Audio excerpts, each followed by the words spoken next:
What's going on, guys? The market was all over the place today, and we have some giant things to cover. We are set for some awesome opportunities for the rest of this week. I hope you guys are ready because I'm going to call this week the week of opportunity. So we're not going to waste any time. Tom, there was some giant new information released today by Jerome Powell and the Federal Reserve. What do we have going on in the market, and why does the chart look like this? Yeah, we're going all over the place. And I will say initially we had a big drop off to the downside. And there was some pretty crazy news about the Fed's actually expecting 2 more rate hikes here as we go forward later into this year. So obviously we've been looking at this for a while on the Fed Watch tools, and we did get the pause that we were looking for. Everybody was wondering, are they going to hike or are they going to pause? Now, they were really pricing in a pause. So of course they came out and they paused it. But the big thing is what we saw for the future. And that's what really scares me here. So they're looking for maybe 2 more rate hikes coming later in the year. And if we go back to that probabilities chart, you can actually see that they're expecting a rise or a hike on the next meeting in July. 64.5% chance of that happening. Right now, we'll be jumping from 500 to 525 basis points up to 525 to 550. So that's going to be a big move if that does end up happening. Now, these numbers can always change. And I will say Powell did reiterate, like he always does, that obviously they're going to be assessing what happens. This pause was a big step in the right direction, in my opinion. But they're going to be waiting out the markets, seeing what exactly happens over the next month or so. And then they're going to relook at this in July and decide, hey, are we going to be pausing this or are we going to go back towards the hikes? Now, as we saw, they're pricing in for the hikes. And if we go to the dot plot on Yahoo Finance, this was fantastic to see, Mike. You can see that in March, they were actually expecting in 2023 that peak to be somewhere right there around, 5.1% or so. Now we can see it's peaking at 5.6%. That is a huge jump. You can see where all of those votes are now a lot higher than they were in the past. And you can see that the purple number here is the new votes. If you go all the way to the future, it's just higher every single time, year after year. So they're definitely changing what they're thinking a little bit there in the Federal Reserve. No doubt. So looking at the charts today, a lot of people will, look at SPY and say, like, what the hell happened? Like, it went up first and then it came crashing down and then it came up and then fell down and then kind of came back up again. And like some people would say, was today a good day with Jerome Powell? And the answer is no, but it also wasn't a bad day either. It was just whack. Like, honestly, it was just whack. Because in one side of things, it's like, all right, they did not increase rates more, which is good, but it's like they're pausing and they expect to increase rates more just later on. So it's really weird, and it's something that no one was expecting, but it's not necessarily horrible. So keep that in mind. It's definitely an interesting situation with the whole Federal Reserve and all that stuff. And some stocks did not care about today's news, like Nvidia, and they just kept blasting higher and higher and higher like no one's business. We know that Nvidia is over the $1 trillion market valuation, and at one point Tesla was, and at another point Meta was as well, but Nvidia's in the $1 trillion club. And I'll tell you, Tom, when you look at those 5 stocks there in the $1 trillion club right now, Apple is just running up the score. They're going for like $3 trillion at this point.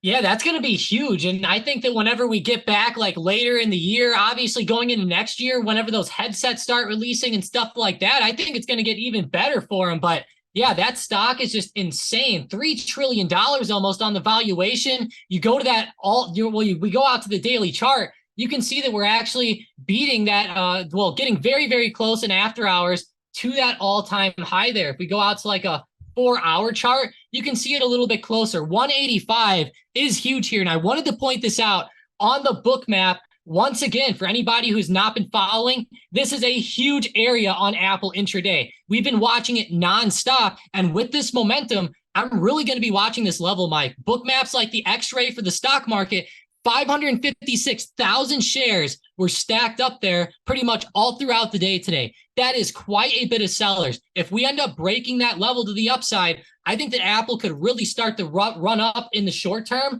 Now, obviously, we're getting very overextended, but man, Mike, I was really happy to see that end of day recovery. You know, the market fell down on the initial report, but then whenever Powell spoke, we started ripping right back up. And I think that was really good to see. Powell kind of put his cape on again and saved us a little bit because it was looking nasty there at first. No doubt. So even though we have some stocks at all-time highs, it's not all sunshine and rainbows. Ken Griffin actually had like an event in Hong Kong just the other day, and he's getting pretty pessimistic and is anticipating a United States recession. Now, if any random analyst was saying, oh, you know, I expect a recession, I wouldn't really care too much, but Ken Griffin is like one of the most successful hedge fund managers in the entire world, and his hedge fund churned out $16 billion in profit for clients last year alone, which is crazy. But anyways, he basically said that he's pretty cautious for 2024, and he would be pretty surprised in that he said that it would be unlikely for the U.S. economy to avoid a downturn in 2024. So I wouldn't say this is necessarily good news, but at the same time, it's not like market changing news either. It's just like, you know, when you see one of the top dogs in the market saying that he expects a U.S. recession, it's, you know, not the best sign. Yeah, exactly. And there's been like a lot of stats out there with like, you know, a certain amount of CEOs expecting recessions and stuff like that. Like, obviously, you know, there's been a lot of talks about this over the past few months. And even people like Jamie Dimon and some of the bigger names have already came out and said that this is going to happen. It's pretty cool, though, to see Kevin Griffin saying that. And he's also ramping up those credit bets. And, you know, with the stocks as high as they are and just the market as high as it is right now, like we go look at something like Nvidia, watching it run up to these all-time highs like they are, at some point, these stocks are going to start to pull back. I'm going to be honest, Mike, it's getting to the point where it's almost like bubble territory here on some of these stocks like Nvidia. Like if we look at it heading into COVID, or I mean post-COVID here, that was like bubble territory as well. You can see how high the stock was getting. It was breaking those all-time highs and getting those huge candles coming in. And the same thing is starting to happen now. I'm very curious to see if maybe these rate hikes over the next couple months heading up into the end of the year might start to send us back down a little bit. And I think there's definitely a chance at that, but definitely a big guy there, Mike. You know, it's definitely huge when someone huge like this comes out and says something as drastic as that, you know, we're unlikely to avoid that downturn. And I agree, you know, it's going to be very hard to avoid just because of just straight up selling pressure. Like at some point, people are going to start taking profits on these. No doubt. And speaking of some, I guess you could say declining numbers, there's no other company out there in the market right now besides Bud Light that is taking a giant hit right now. So Tom, there was some pretty interesting news today. Fill us in. Yeah, as we know, everybody's been talking about Bud Light. They've been boycotting it recently. But at the end of the day, it's causing them to lose a ton of sales right now. And I cannot believe that Bud Light lost their spot as the top selling US beer in May. Now, I thought maybe this was coming, but I didn't really think that it would happen. And to see Modelo actually take the lead here is something else. And something very interesting is if you look up Modelo, what's interesting is that outside of the US, Modelo is actually owned by Anheuser-Busch or AB InBev or ticker symbol BUD, which is what we keep talking about. But in the United States, they're owned by Constellation Brands and its CEO, Bill Newlands. So I found that very interesting, Mike, to be that in the United States, if you're drinking Modelo, you're really not supporting, you know, Anheuser-Busch directly, at least. So I don't know. It's very interesting. I cannot believe that Modelo took the lead. And Anheuser-Busch, they have been popping up a little bit here on their stock. But overall, the past couple months, that's been a brutal downtrend. No doubt. Now I was looking at this chart of Bud Light compared to like other beers and their sales respectively, and you could see that Bud Light had a pretty nice lead on a lot of these other beers like Modelo, Coors, and Miller, and you know, they gave up that lead quite a bit. So Modelo's the new king, at least for now. Yeah, and I'll tell you what, at this pace, they might be under Coors in a couple months as well if they keep dropping off the way they are. I'm going to be honest. I quit drinking Bud Light a little bit. I still drink, some of their other brands like Stella and stuff like that when I do drink, obviously. But it's a very interesting subject, and I really think that Bud Light stock, even though it's on a slight uptrend now, I'm going to be honest, I think it's still going to turn over more. I think this is almost like a bit of like a dead cat bounce going on. I could see this one retesting that 53 low here, if not even dropping down to like 50 to retest that. I know another stock that was getting hit pretty hard for, I guess you could say some, political actions is Target. That stock got railed. Like seriously, it just tanked down in a major way. It fell from like basically like 162, you can say, all the way down to like 125 in just a couple weeks. And it had a decent day today at least, but some of these stocks have been taking a pretty hard beating when it comes to political stuff. Yeah, exactly. Even Disney's been involved, and I love Disney. I've been buying up shares down here at the bottom. I'm going to be honest, Mike. They've been kind of pissing me off, As a shareholder, I'm like, guys, just stop it, just quit talking about things, and you guys will be perfectly fine. But I don't know. End of the day, it really has been hurting some of these stocks. But, I will say, though, for the longer term, I think that these companies will be fine once this stuff starts to wash over a little bit more. No doubt. Well, Tom, let's get right into some setups for tomorrow. One stock I'm watching very closely is Meta. So this stock has some pretty strong resistance right around like 276. It's like having like a double/triple top right around this level. And it actually has some decent support right around like $262.50 and then $260. If we see some increased selling pressure with this one, I can definitely see it falling a lot more. It has been like hanging on by a thread lately where it's like it'll get to these major support levels and then it'll pop back up. But it's like as soon as this like momentum turns, it has a lot of room to the downside. So it's like when the market opens tomorrow, not if, when, if we see some increased like bearish sentiment or maybe a little bit of, bad news or a downgrade or just, lower highs and, just increased selling pressure, I will definitely look to short this one or buy puts.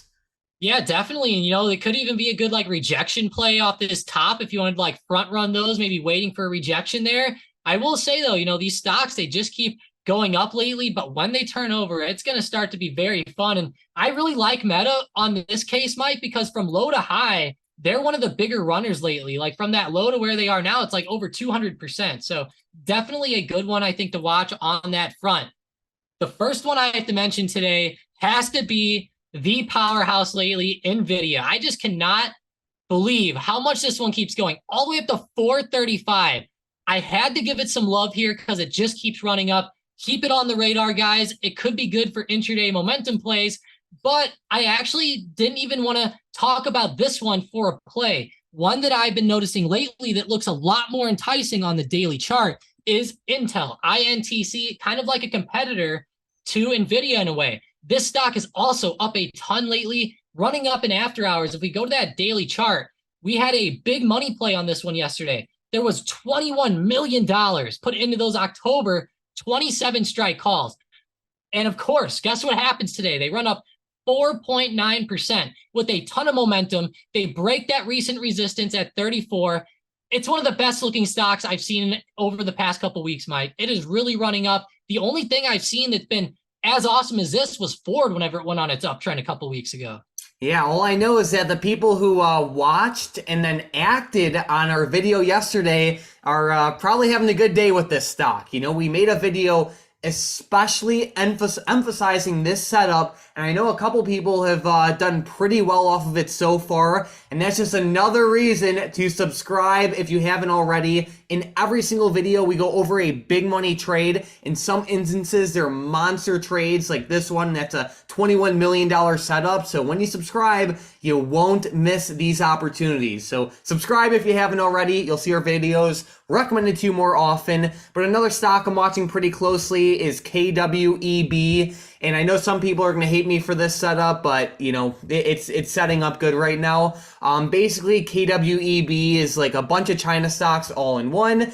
And for the most part, they do not care what stocks in the United States do. Sometimes they move up with US stocks. Sometimes they move up when US stocks go down. But at the end of the day, they do their own thing. And that's a good thing in this type of market. But they're actually seeing good inflows today. And there's been some good buying pressure across multiple different China stocks today. And, they're at decent levels on the daily chart as well. So I will be watching KWEB to the upside for some short-term plays.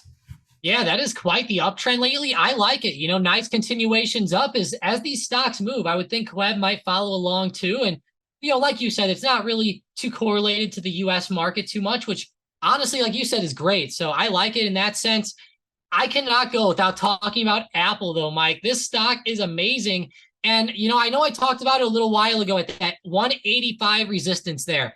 This is going to be so crucial, I think, for the overall market, number one, and just for price action's sake tomorrow for the market, because 185 is such a big level. We had that stack of anywhere from 300,000 to 500,000 shares there throughout the day. If we're able to break above 185 tomorrow, I think we can definitely see a continuation, at least for a little while, maybe a slight pop, something like that. So watch it for some momentum. It's a powerhouse. It's about to break that all-time high. And, whenever these stocks run lately, they really go. Look at Nvidia continuing to break their all-time high. Plus, they have that news with the new headsets. I don't know. If the price action's good in the market, definitely watch it up. I'm still watching it to the downside a little bit. If we can fall under this 182 support, I think it'll be great. It's kind of like Mike's meta play to the downside in that sense. But I don't know. There's just so much momentum right now. I feel like it's just going to keep going. All right, good stuff. Well, it's now time for the momentum plays. With the first one, we have Shopify to the upside.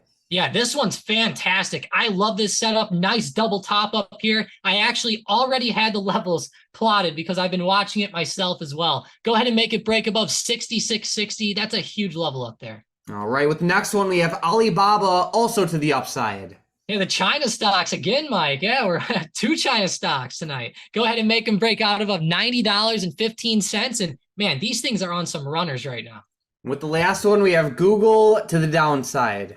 Google, poor Google today. I will say those intraday drops were pretty bad. And, while we have Apple retesting highs and stuff, Google's been kind of lagging behind. If they reject off of 124, I think this will actually be a really good rejection play. You're going to have to feel this one out. If it starts to reject right here and starts to pop back down a little bit, that's what you'll have to feel out. As we get to that low, a good level to break would be like 120, 150. But I really think you could front run it, maybe get on that rejection there. I think that's how I'd play this one. Sounds good. So we have that downside level on Google. If it breaks below that, we're watching it for puts. And then we have the upside levels on Alibaba and Shopify. If it breaks above those levels, we're watching them for calls. But Tom, it is now time for the big money $1.796 million trade of the day. And we are looking at none other than ExxonMobil, ticker symbol XOM. We got one of those oil companies, and basically someone dumped you could call it $8 million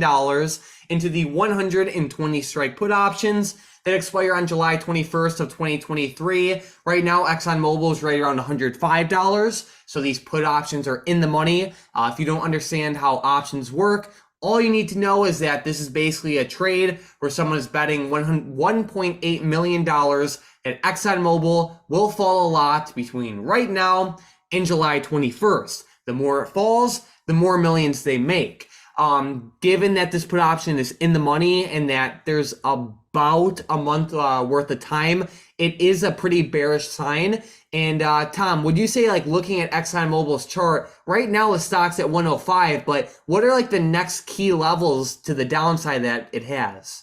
Yeah, exactly. And, I've been noticing in the short term, this stock has been falling off. It's been trying to recover up a little bit lately, but it just keeps rejecting at these big resistances. And as we start to fall down here, there's some big levels here that this stock has been stuck at. The big one is going to be $100 even. Right now, we're around 105. Okay, that's actually a pretty big level in its own right around 104 as well. Pretty big supports there. If we start to break under 104, I think a retest of 100 will be in the books here. I know that crude oil itself has been really falling off. And if we do start to go into recession later this year, you would think that oil might fall down. We actually had an article in one of our past videos talking about some bearish hedge funds against oil. And I think that's huge to see hedge funds betting against it as that upcoming recession is looming. So it's going to be a very interesting play with Exxon. I could see it falling down, and that support around 100 is going to be very, very crucial to watch over the next few weeks. I think that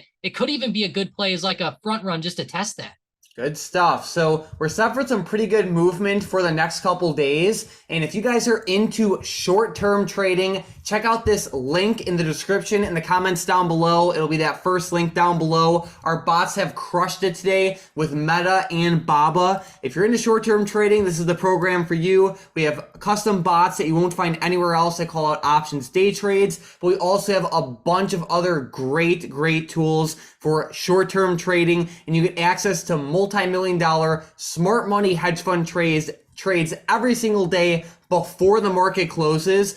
Some of our members really like our option screener, SM bot, where it basically shows you the top options that are moving right now for every single minute of the market day. And it's been really awesome lately. So check out that first link in the description in the comments down below. If you're into options trading for the short term, this is the program for you. If you don't like it, you can cancel at any time, but it's pretty awesome. And Tom, while we're in the Discord, I want to give a giant shout out to today's member of the day, Groovy Gaga, who has had a pretty awesome post yesterday where they banked pretty well. So huge shout out to you, Groovy. Thank you so much for being an awesome member, and keep up those gains. Yeah, that's awesome. 5.72%, $3,500. Very, very nice there, Groovy. I love that. Thank you for also being a server booster. If you guys have Discord Nitro and you're in the server, please consider boosting it. Get us up to level 3. We can do some more fun stuff in the server and stuff like that. But yeah, thank you so much, Groovy. And yeah, thanks for that post. It's always good to see that. Hopefully that motivates some people to, keep going out there. I know this week was tough, Mike. It's been very choppy, and that just goes to show you, if you trade the chop correctly, there's been a lot of opportunities there lately. You know it. So, Tom, I'm pretty excited for these next couple days. I like how the price action is setting up. It's interesting to see, some stocks like Nvidia moving up like it's no one's business, right? And then you have other stocks that are struggling a little bit more. So, do you have any final thoughts before we end the video? Yeah, it's a very mixed market out there. One thing I did notice is that obviously tech is still king, and I noticed that these cruise lines are also still getting some pretty good momentum. So keep your eyes on like CCL, AAL, stuff like that. I'll just throw them in here at the end of the video. They've had some nice momentum lately, which is good to see. And I'm really hoping that that market can start to continue tomorrow. I just don't want to continue this chop fest that we had end of day. Got very, very choppy there. I just want to see a nice continuation. That way we can find some fire day trades and, get some nice plays off of these resistances, hopefully. Boom. Well, thank you guys so much for watching. If you're looking to capitalize off of this volatility, check out that first link in the description and the comments down below. And besides that, let's have an amazing end to the week.